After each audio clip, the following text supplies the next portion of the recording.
हरिः ॐ श्रीगुरुभ्यो नमः।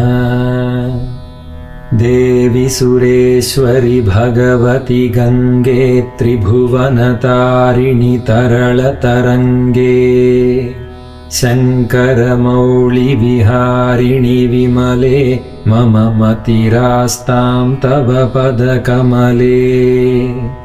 भागीरथि सुखदायिनि मातस्तव जलमहिमा निगमे ख्यातः। नाहं जाने तव महिमानं पाहि कृपामयि मामज्ञानम्।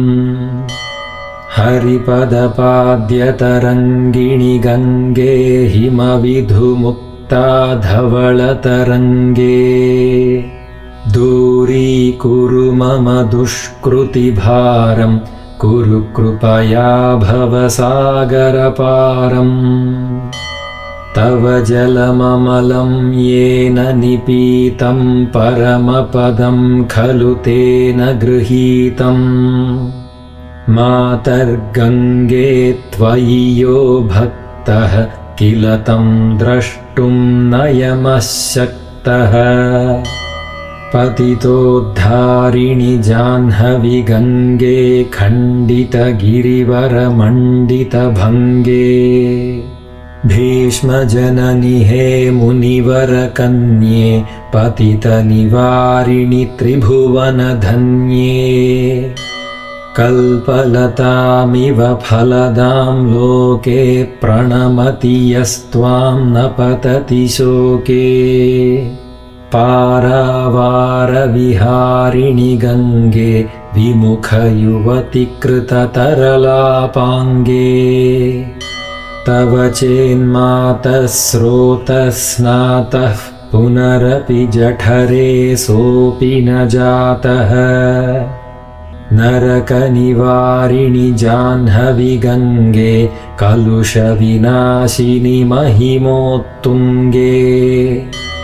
पुनरसदङ्गे पुण्यतरङ्गे जय जय जाह्नवी करुणापाङ्गे।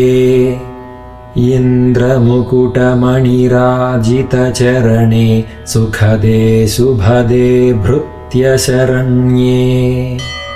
रोगं शोकं तापं पापं हर मे भगवति कुमतिकलापम्।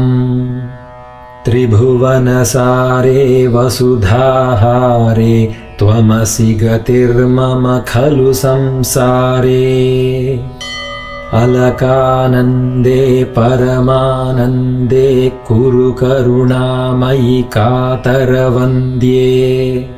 तव तटनिकटे यस्य निवासः खलु वैकुण्ठे तस्य निवासः। वरमिह नीरे कमठो मीनः किं वा तीरे शरटः क्षीणः। अथवा श्वपचो मलिनो दीनस्तव न हि दूरे नृपतिकुलीनः। भो भुवनेश्वरि पुण्ये धन्ये देवि द्रवमयि मुनिवरकन्ये। गङ्गास्तवमिममलं नित्यं पठति नरो यः स जयति सत्यम्। येषां हृदये गङ्गा भक्तिस्तेषां भवति सदा सुखमुक्तिः। मधुराकान्ता पञ्झटिकाभिः परमानन्दकलितललिताभिः।